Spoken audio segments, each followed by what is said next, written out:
or if you want to chat a little, just go to the sides over there. We have a great panel going on. We have some cool people here that we've gathered for you. So everyone that's interested in mobile, which is probably all of us here, just grab your seat and we're starting. Hey, Mr. Miguel. Clear my stage, please. Thanks. Okay, we're moving on, and I'm going to invite a dear friend and a great person. She's one of these incredible women that, she looks so sweet and nice, but she has a ton of patents under her wings, and she's an incredible techie and talented person. So I would like to invite our panel's moderator, Daphna Steinmetz. Give her a big round of applause, please. A lot of pressure. Yes, a lot of pressure. Daphna is currently CTO at ActivePath, and I'm going to invite your panelists for you. So first one is Alish Valls. He's CEO and co-founder of Liquid. Hi, Alish. How are you? Next one up is Amit Keren, managing director at Deutsche Telekom Israel. And you can clap, it just makes the whole thing nicer. Thanks. And last one is Arik Tal, CEO of Nokia Israel. Welcome, Arik. Have a great panel.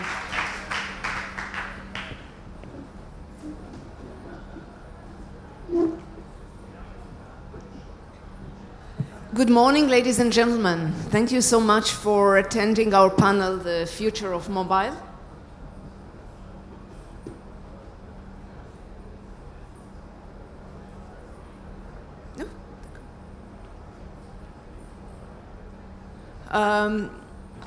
My name is Daphna Steinmetz. As Tal kindly said, I'm the CTO of Broadridge, a multi-billion company, a market leader in the customer communication area. But prior to that, I was a CTO of two large companies, Converse and Amdocs, and after that, a small startup dealing with cybersecurity. So I know the mobile and telecom environment really well as the distinguished members of our panel, which I'll present in just a second. I would like first to explain the alternative title to our panel. It's either the future of mobile or you live only twice, because the mobile technologies and capabilities and the mobile industry as a whole was a major driver for the new phenomena of our times, that you actually have two lives. One is your physical existence in the physical world, and the other is the virtual life that everybody holds digitally in the way you work, recreate, entertain, commerce from the presentation before, shop, socialize, commute, and do almost everything in your life.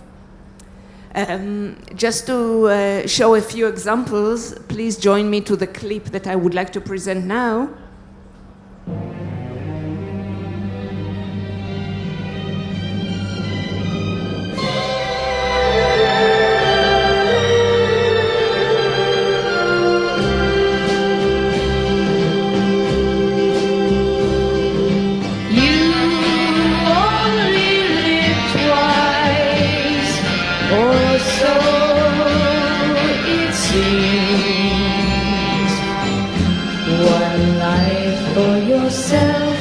And one for your dreams.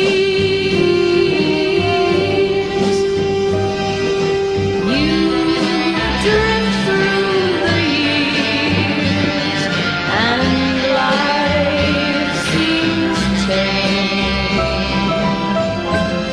till one dream appears and love is its name.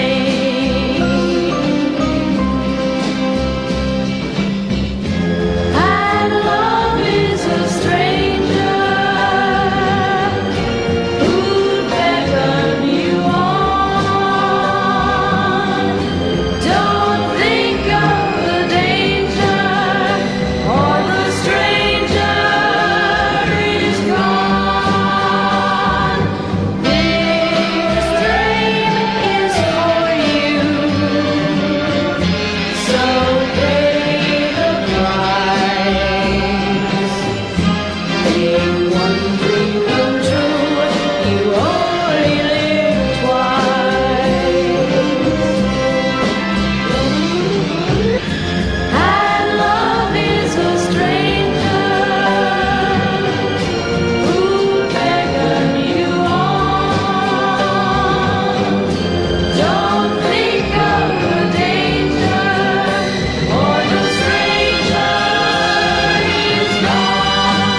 with these examples and others that we'll hear soon about, we can definitely see how the mobile technologies are leveraged to create a new quality of life. QOL, it's a new word. This impact of mobile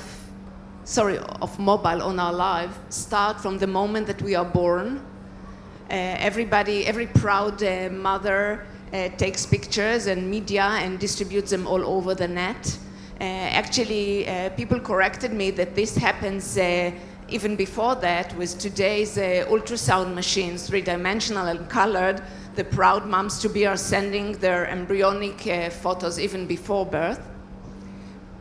And then with the world of data that we are having today, we are only seeing how this trend is stimulated, and that the social web helps us use the mobile environment, tools, mechanisms, applications to share every single minute of our lives with everybody that we want. We are currently witnessing some kind of a new renaissance of creativity where people use the mobile environment or world to do everything in their life. It seems like we have everyone on everyone, this one. And if UGC, user-generated content, is not enough, the establishment joins in to even increase this trend. And we are seeing that the fintech industry helps us make everything using the mobile, the healthcare industry, communication, commuting, almost everything that we have in our lives is done using mobile. And then if humans are not a big impact enough, we have new inhabitants in the mobile internet.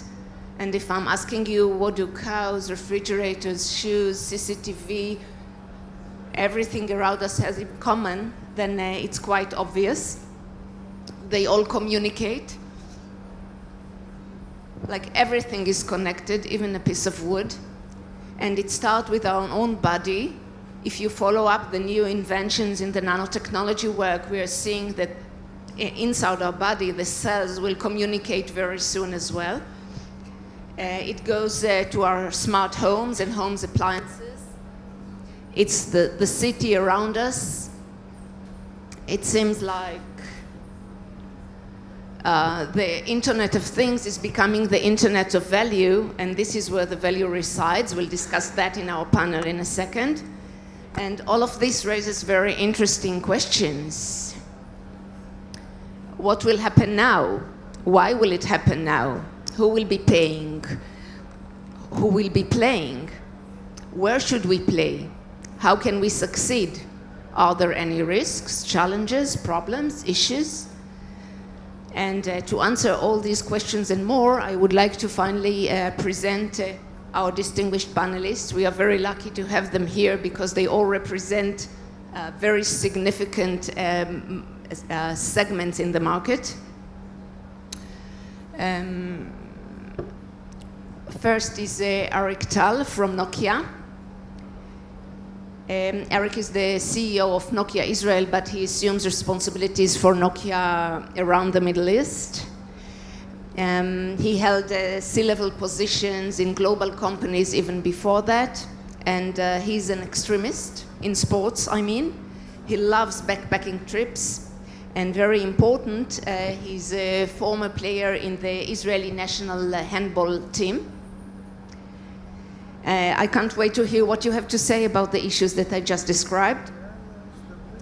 Our second panelist is Amit. Amit Keren is the managing director of Deutsche Telekom Israel, but he's very active in Deutsche Telekom Group as well, endorsing innovation. His motto is very unique. His success is helping others succeed. And I think that we need to cherish that. We don't often hear that. He used to be a fighter in the Israeli Defense Force, and he founded a startup by himself. So before he crossed the lines, he could sympathize with what many of you are undergoing right now.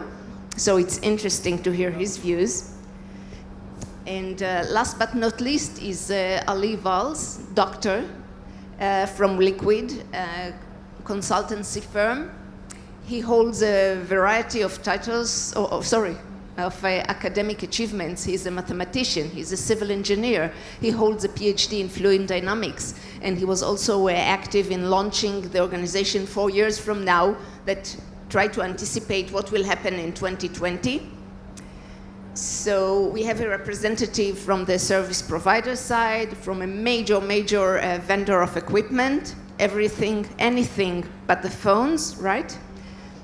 And we will get a philosophical view from Ali as well. Let's start.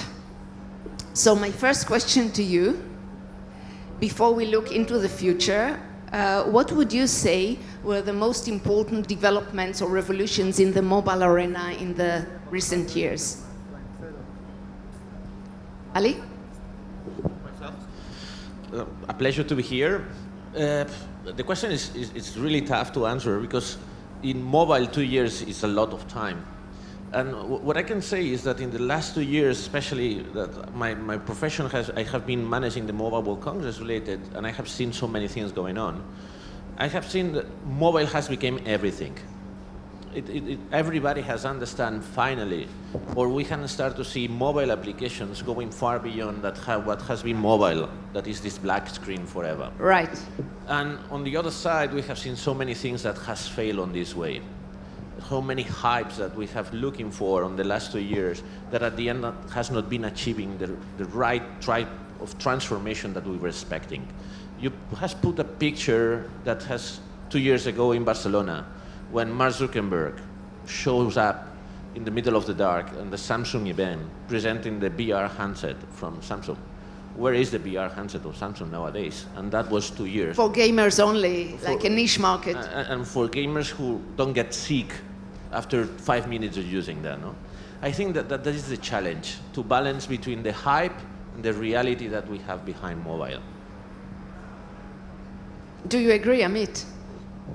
Definitely. I think, again, it's someone once said that it's difficult to forecast the future, but we're not very good at remembering the past either. So, yeah, I think the biggest thing, while it might not sound like that, is the evolution in the user experience. There's a lot of room to improve there. You know, with personalization and privacy being a big concern for us as a European-centered company. You can see that in your feeds, you know, your Facebook or Google or whatever, and you'll get all kinds of commercials for things that you don't necessarily need or want or they're listening to. So it's enforced personalization.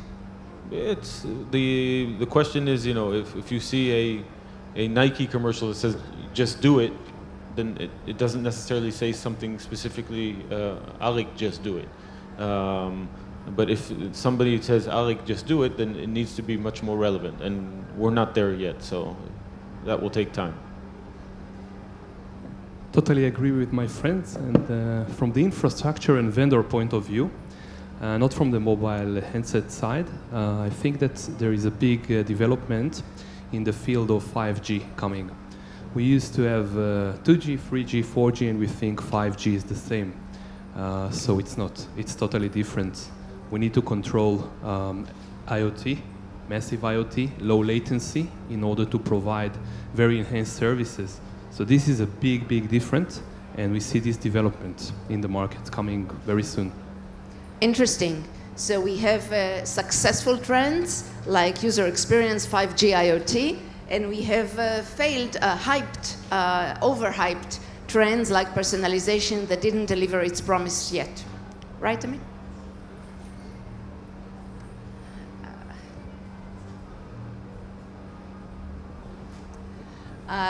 There was a time when people used to think that everything worth inventing was already invented. Facebook is here, Google is here, Instush is already in use, so what's left to do in our world? I would like to ask you, where do you anticipate the future user experiences will go to? Arik, would you like to try? Yeah, so what I see, if you ask about three trends coming, so first of all, it's the folding and flexible screens. We see it coming very soon, and it's going to be a very nice, exciting user experience. Yeah. So this is one thing. It can be smart lenses. It can be other things like under skin. How smart? Smart lenses means that you get all of the device control in the smart lenses you're going to have, or glasses or something like this. Or under skin that people started to talk about, but I see it growing rapidly. And then another one I would say is surgeries. You cannot imagine what is the demand for doctors that are doing remote, let's say, surgeries. It sounds like science fiction, but it's not.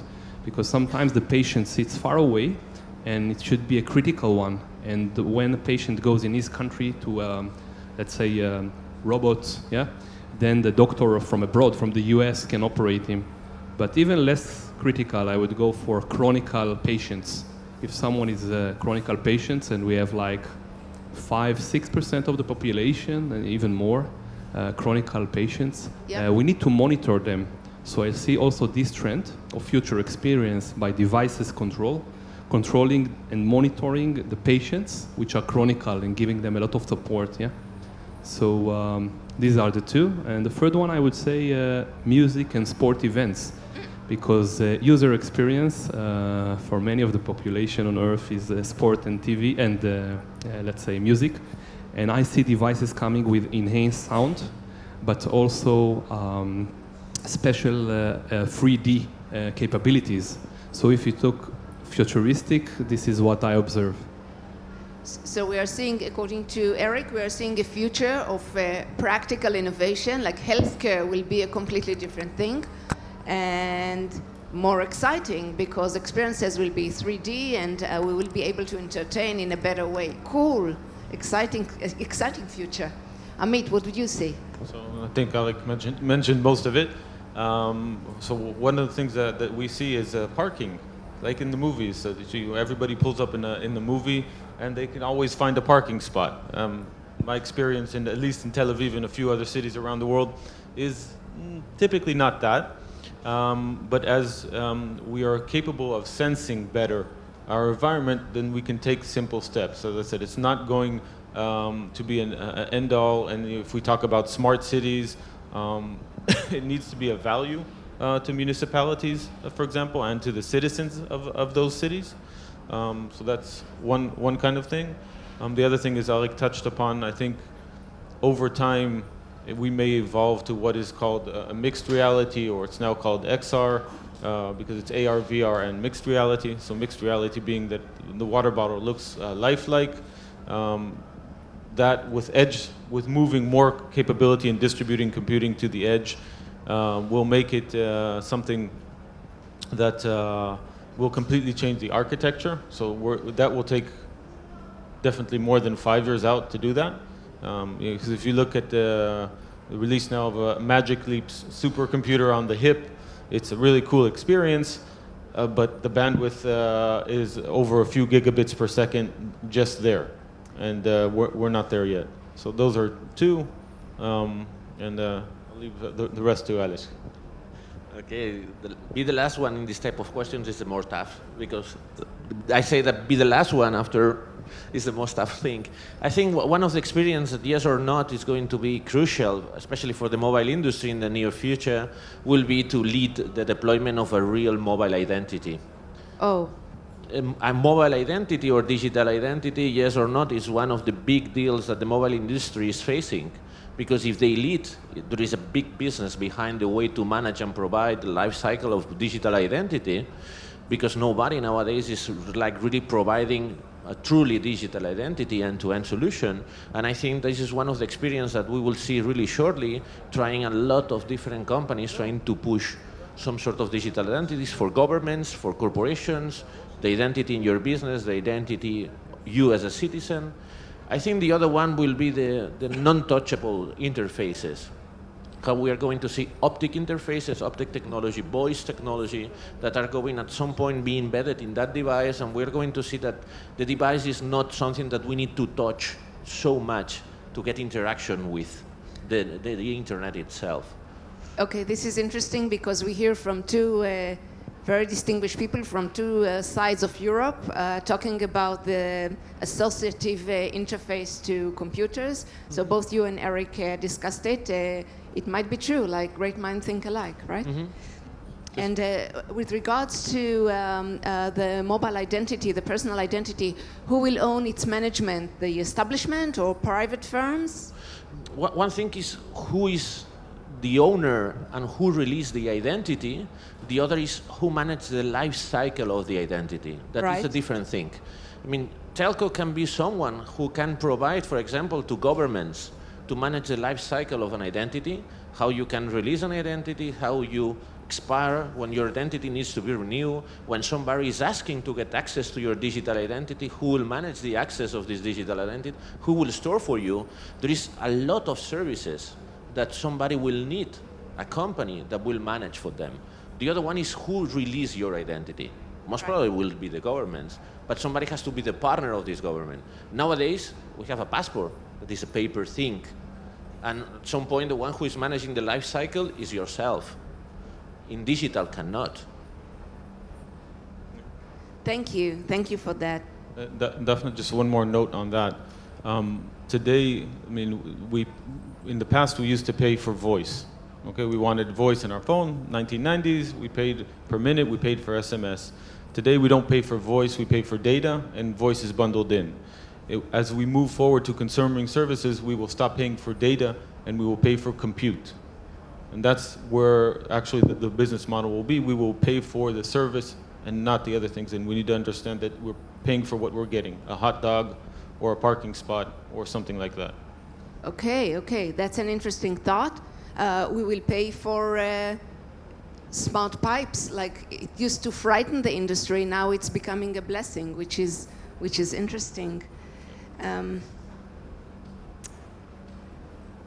What will be the future device? Eric, you started talking about the interaction with them, so what do you think?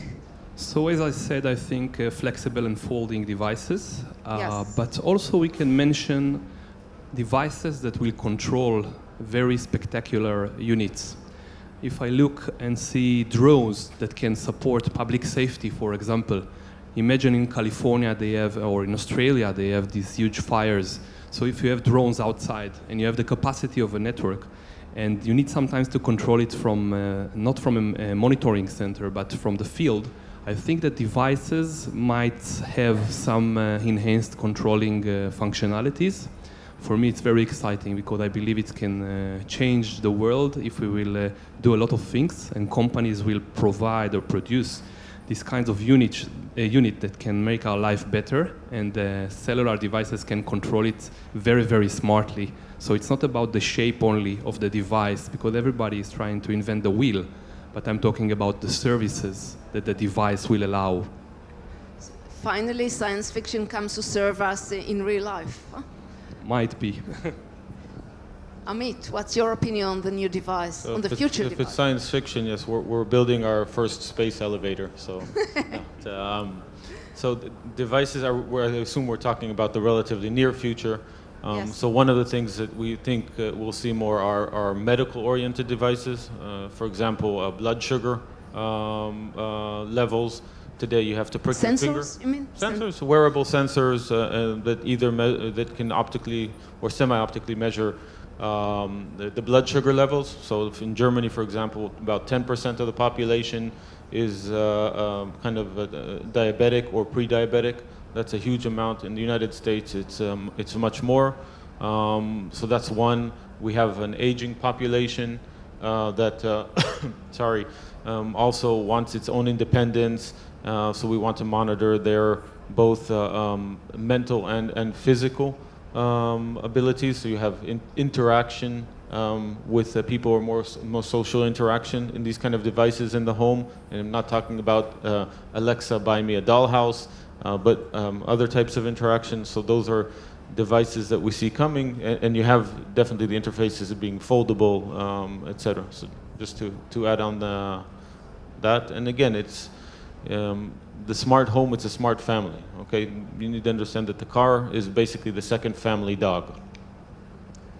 Interesting. So, Ali, we hear about devices that are serving us. We hear about sensors that help monitor our lives and our bodies. What would you say is the future device?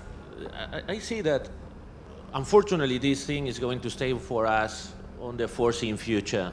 Why? Because there is no really economic incentive to really do huge investments by the handset manufacturers to really redesign entirely this piece. Why? Because there is another billion of people that is going to be connected and they have never in his life had a smartphone. That means that technology still have years to go. Batteries will increase, we will have more pixels in our cameras, but that it will be as incremental innovation, not dramatically changing when the iPhone appears into the game. And the thing that we will start to see is a hype in what I call the Internet of stupid things. That is going to be, we will try to connect everything until it's supposed that when you try to connect an object, the object has to become smart because you are giving the object a new functionalities. But what we have seen that there is this type of hype to connect everything at the level that this object, instead to become smart, became stupid. And there is no add value to the object to be connected, and that creates some sort of this mess that is typical with this wave of a hype and after when you get this mature. And that will happen a lot I think on the home space, especially with the revolution of the speakers, of the smart speakers, where we see it in CS in the last 2 years in a row, that there is this craziness, the idea to get some sort of AI voice interface in your place and trying to connect everything, even your sofa, with a speaker that will be your remote control of your TV. This sort of stupid solution that at the end of the day are not offering, at some point, a better experience with the technology that we have already. It sounds so cool because, you know, half the time we are looking for the remote control of the car, of the air condition, of something. So it sounds like a dream. And by the way, it might be that these phones will disappear, or at least we will be minimized to a wearable, because I heard that people in fashion are thinking about women in suits. Women in suits, they cannot carry in their pocket the phones because the body doesn't allow it well. So maybe they will be thinking of making phones in jewelry or something that will look smaller and easier to carry. But there is one thing. Mobile phone is social currency. You need a mobile phone to show to the others who you are. Oh, a status? A sign of status? It's some sort of a social status. I mean, you want something small, but big enough to show to the others who you are. It's not the same to be a Xiaomi guy than to be an iPhone guy. I mean, there is some sort of social status really related to the type of mobile phone you're bringing with you. How many people in this room hold an iPhone? How many people have neither an iPhone nor an Android? Really? What do you have? Yeah, but it's not an Android? Yeah. Android. I mean, It's not Microsoft, or is it? no, Microsoft mobile phone, that was Really? a nice story, yes. The only person in the room, I think that he deserves applause for this. No, but let me explain, for the people who has an iPhone, let me explain a little bit who you are.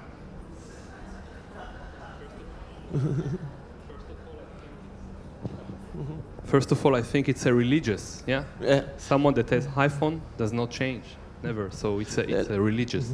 The brain, the human brain is organized mainly in two pieces. One is the neocortex, that is the more advanced piece of the brain, where language happens, is what allows us to create culture. And there is another part that is the limbic piece, that is more the one that comes when we were like undeveloped species, the one that helps us to breathe without thinking. Okay? Then the ones who have an iPhone, when you get into an app store, an Apple store, your neocortex stop to work. Because you cannot explain to me why are you paying $1,500 for a telephone that you can buy for $400 from Xiaomi with the same features. And But with the Ali, same did you notice that the majority of the room owns an iPhone? Yeah, because this is a drag. And then when you get there, your neocortex start to work and you only think with your limbic piece of the brain. The only thing that you want is the iPhone, you know? And there is no rational explanation. It's pure impulse. And this is why mobile, from the pictures you put at the really beginning, has really transformed who we are. And this is why I say this is social currency. Because there is no rational explanation to buy an iPhone. I have a question for the audience. As an iPhone owner, I will pass to the next question. Unless you want to say something? I have a question for the audience. How many people here change from iPhone to Android? Okay. It's like Not many, just a 7, few. 8. And the opposite? Not many, just a few. It's a religion, So like it is you a said. religious.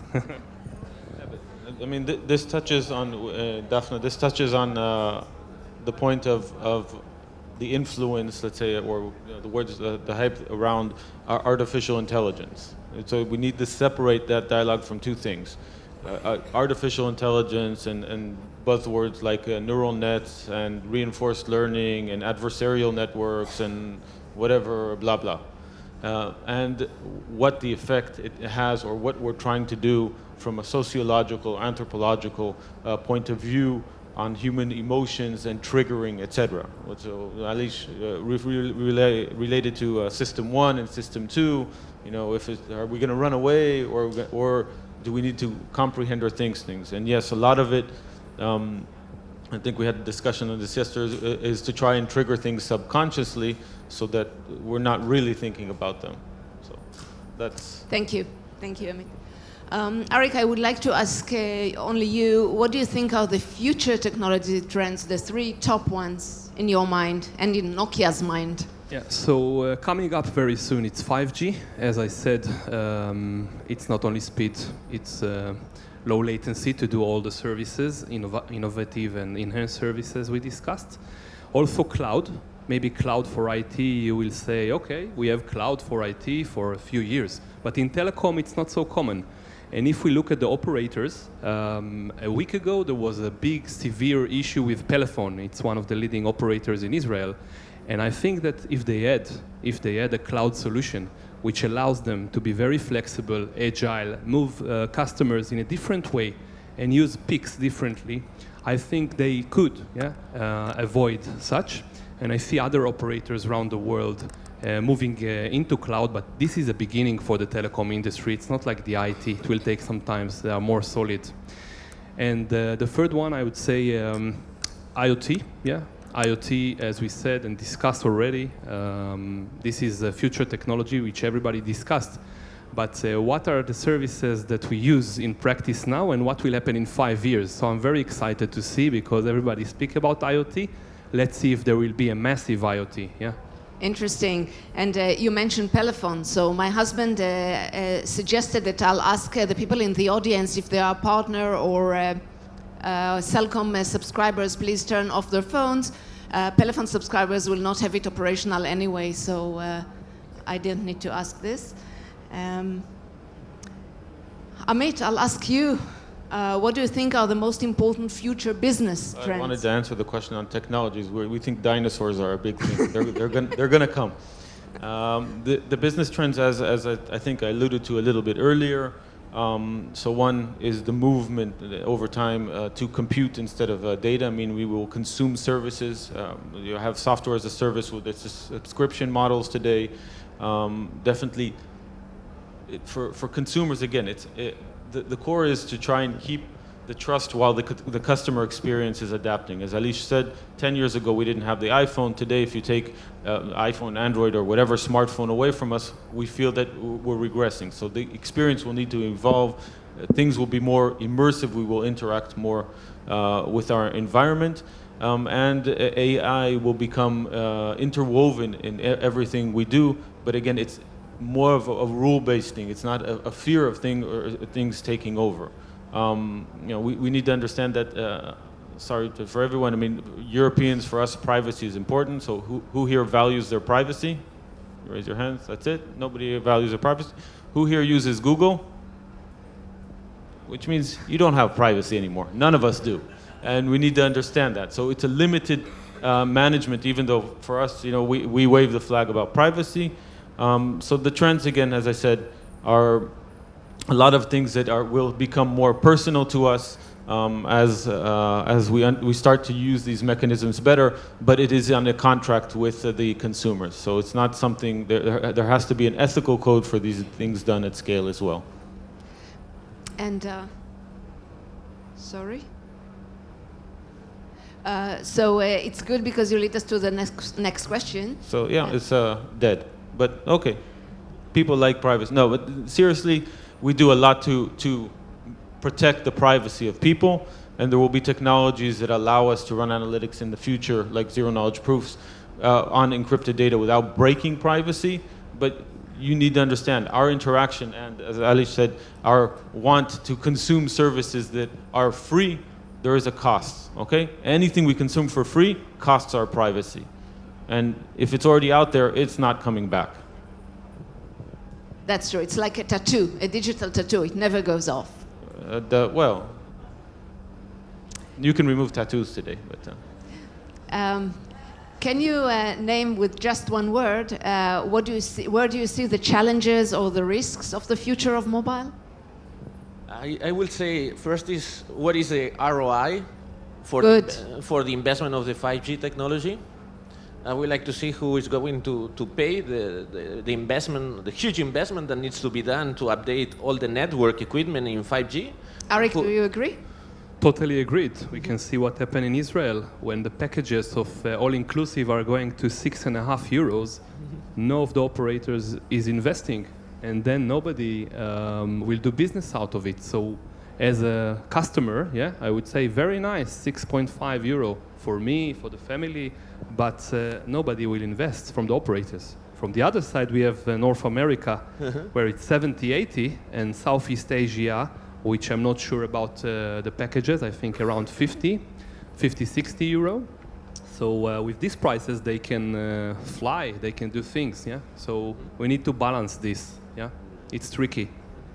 This is one thing. The other challenge is the net neutrality. Neutrality, yeah.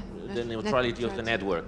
That is something that we have started to see in US, that the FCC authority has started to question if net neutrality, that has been always on the beginning of the internet, is something that needs to stay there or not. You see, Amit? Amit? That is one of the big challenges on the future of the telco industry. Deutsche will have to allow net neutrality. Other players. Net what? I don't understand the next word. Neutrality. Sorry. It's a good question again, and this is the question of public perception and public trust. I mean, if you look for, we take something a little different, Facebook and Cambridge Analytica scandal, which is basically targeting, which is basically the same thing Obama did 4 years earlier. You can argue whether the conservative mindset is more binary than a liberal mindset.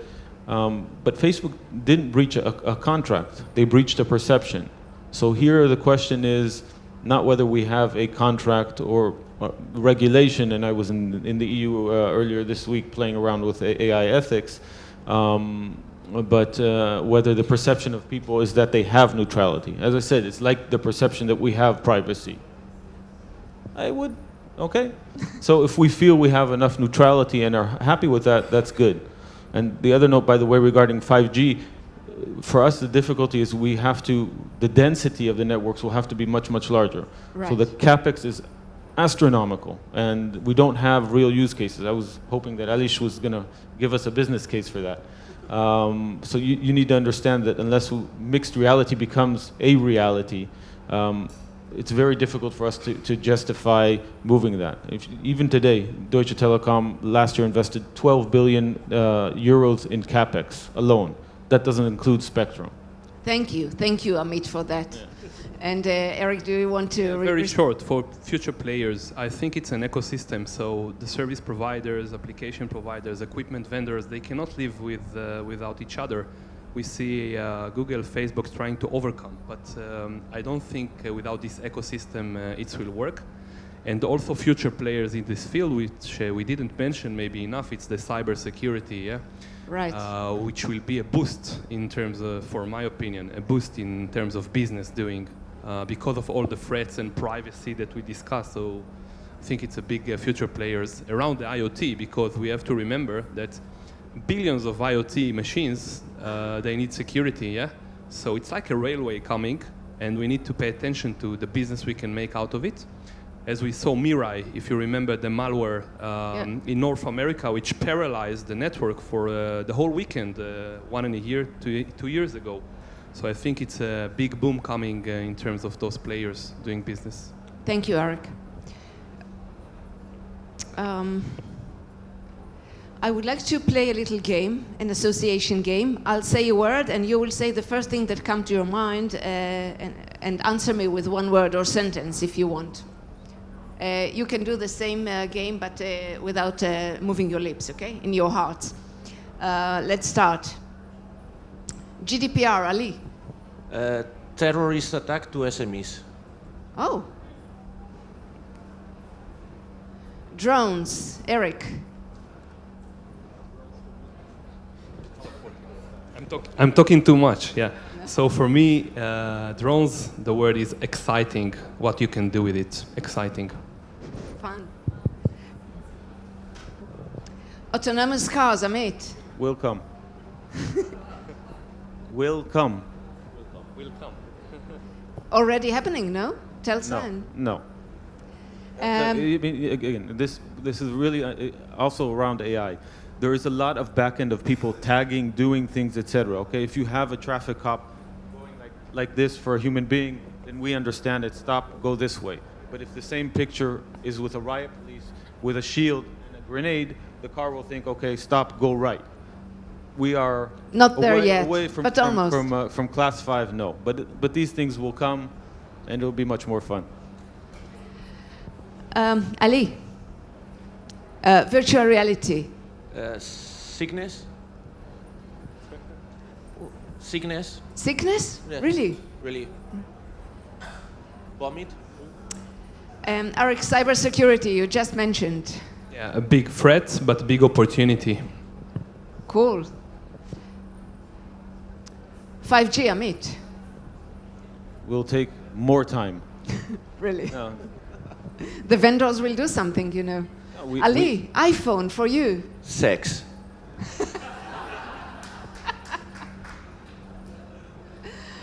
Samsung for you again. Boring. IoT, Eric. Nothing associated with IoT because it's too big for me. Blockchain, Amit. yes. What? Okay. Will happen? Relevant, important, exciting? A hype? Depends. Gambling. Cloud, Ali. Cloud. I will say OPEX. Okay. Reduce OPEX is good. Google, Ali. For me, Yeah? God. Dead? God. Really? Wow. Okay. Eric, Amazon. Changed my life because my wife is buying too much there. Facebook? Driver. Driver. Okay. I must say something about Facebook. My daughters say it's for elders. She laughs on me when I use it, so I'm not using it anymore too much. Ali, what do you have to say about AgTech? 1G, agriculture technology. Agriculture technology. Wow, that is good one. Agriculture technology. I will say agriculture. No, there is no agriculture without technology nowadays. No. Good, because it's a new trend. Amit, food tech? Food tech. Same thing. Hopefully, in a sense, also allow us to shorten the farm to table cycle. So if we go back and lead fewer processed foods, I think we'll do ourselves a bit of a favor. Yeah. Fintech, Eric. New players. We can see Amazon, Facebook is going there, so new players. banks going mobile, InsurTech, Lemonade. Thank you very much for a very interesting talk, better than I hoped even. Any questions from the crowd? So thank you for being such a great audience. Thank you very much, the great panelists here sitting next to me, and enjoy the rest of the day. Thank you.